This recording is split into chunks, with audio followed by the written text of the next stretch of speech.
Hersheypark in Hershey, Pennsylvania is one of the most well-known amusement parks in the United States, and is often considered to have one of the best roller coaster lineups in the world. Currently having 13 operating roller coasters, with the 14th about to open, I will do my best to give my personal ranking of all the coasters at Hersheypark.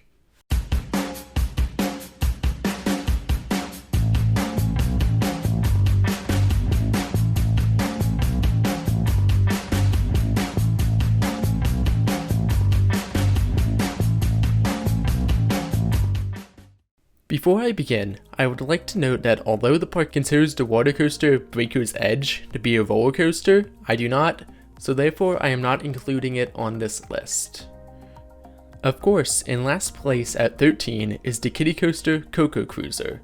This is the exact same Zamperla single wheel-X kiddie coaster model that is at over 40 different parks, such as Six Flags Great Adventure and Dollywood. This coaster doesn't really do much, but it is great for little kids as their first roller coaster, or completionist coaster enthusiasts who want to ride every coaster in a park. In the 12th spot is the Wild Mouse coaster, aptly named Wild Mouse. This is just a standard compact Wild Mouse model from Mack Rides. While I have gotten lucky some days and gotten a ride on Wild Mouse that provides fun ladder rolls because the mid-course brakes didn't kick in, this is few and far between. So overall, there isn't much to comment on with Wild Mouse. It's just your standard Wild Mouse coaster. It gives a fun ride some of the time. Coming in at number 11 is a classic and the second oldest operating roller coaster in the park, Trailblazer. This is a standard aerodynamics mine train coaster with a slow-paced, low-to-the-ground layout, which is great for families and young kids. Most of Trailblazer is an honestly boring ride besides the final helix before the brakes, which does pull some positive G-forces on most rides. At number 10 is another clone coaster model with Laugh Track. This is the same Mario Rides spinning coaster model that's also at Waldameer, Seabreeze, and a handful of other parks. Although, Laugh Track is probably my favorite of these. This coaster is completely indoors and is fully themed to a circus funhouse, with riders going through large cardboard cutouts of rings of fire, of huge mirrors, and other stuff like that during the ride. This is a pretty fun family roller coaster, although it unfortunately does not spin that much compared to other coasters of the same model I have ridden. At number 9 is a pretty controversial pick, with a lot of people who strongly dislike it and a decent amount who tolerate it. Wildcat. This wooden roller coaster opened in 1996 and was Great Coasters International's first roller coaster and is pretty good for the company's first coaster. Unfortunately, in recent years Wildcat has gotten pretty rough, but the addition of new Millennium Flyer trains and Hershey putting effort into retracting some of the roughest sections has reduced some of this.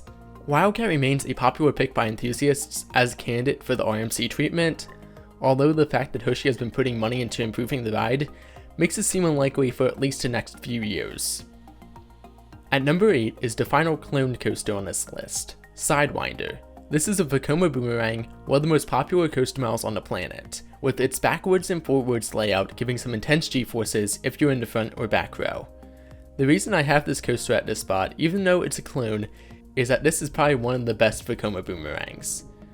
It does have the new gen Vekoma vest restraints, which are much more comfortable, although they do kind of clamp you in your seat a bit, but they definitely reduce headbanging and make the ride more enjoyable. Super Duper Looper has one of the most annoyingly long roller coaster names, and is my number 7 at Hersheypark. Looper opened back in 1974 as one of the first modern looping coasters, and is a coaster that put Hersheypark in the national spotlight for amusement parks.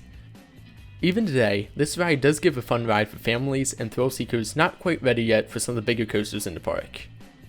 Besides the vertical loop following the drop, Looper goes through a series of low-to-the-ground turns in a tunnel, ending in an intense helix before the final brake run. Racing into 6th place is quite a controversial pick, which is often ranked as one of the top 3 in the park. Lightning Racer. This dueling GCI opened in 2000, and in the back of the park has continually been ranked as one of the company's top roller coasters. I don't disagree with this, but Lightning Racer just doesn't hold up that well by modern standards. The layout isn't too incredible, mainly consisting of 3 large turnarounds with an assortment of airtime hills and bank turns in between. Even so, Lightning Racer does give pretty good airtime on most days, and is overall a pretty fun coaster. Let's get into the top 5 with the oldest coaster at Hersheypark, the classic Philadelphia Tobacco Company wooden coaster, Comet. Despite 2020 being Comet's 75th anniversary at Hersheypark, this coaster still delivers intense ejector airtime, particularly in the second half of the ride. Of course, Comet has gotten rough over the years, but it is nowhere close to being unbearably rough, and is still very enjoyable for its age. Comet is one of the best classic wooden roller coasters in my opinion, and is often underrated by many coaster enthusiasts. Roaring into the number 4 spot is currently the park's only inverted coaster, the B&M Invert Great Bear. This coaster makes great use of the terrain of the park, with the station being situated on top of a hill, so the drop is significantly taller than the lift hill. Great Bear surrounds the hollow section of the park, soaring over it with its 0G roll and large bank turns. The section over the water, where it quickly snaps into an intense corkscrew under Super Duper Looper, is probably the best part of the ride from my experience. Now get ready, here we go into the number 3 spot with Storm Runner. This is currently the only launch coaster that is at Hersheypark, but it is certainly an incredible coaster. Starting off with an intense launch into a top hat, followed by some of the most unique elements on any coaster, Storm Runner provides a very thrilling ride experience, albeit a somewhat short one. While Storm Runner is a great coaster, it does suffer from being quite short. If only there was a bit more to the ride, it would definitely place a lot higher. And that brings us to number 2, which is Fahrenheit. I'm usually not the biggest fan of inversion heavy roller coasters, but this is definitely an exception.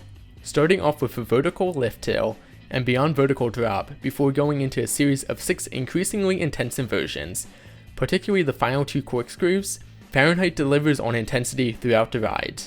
Although, the standout moment for me is the surprise ejector airtime hill that comes after the overbank turn following the corkscrews. This little hill comes out of nowhere on an entirely inversion focused ride, and gives some of the best ejector airtime on any steel coaster if you're in the back of the train. Before I give my explanation as to why my number 1 is what it is, I would like to address where I think Candymonium will place in my ranking. Just based on the speed I've seen during testing and my experience with other B&M Hypers, I think Candymonium will likely take my number 2 spot at the park, although night rides could potentially push it to number 1. I'll have to wait and see once the coaster opens to the public and I get the chance to ride it. Now, my number 1 coaster at Hersheypark, at least currently, is Skyrush. This remains as one of the most divisive coasters among enthusiasts, although I find it to be incredible. Skyrush delivers some of the most forceful ejector airtime of any coaster, and the combination of positive G's throughout the ride gives one of the most insane and thrilling coaster experiences out there.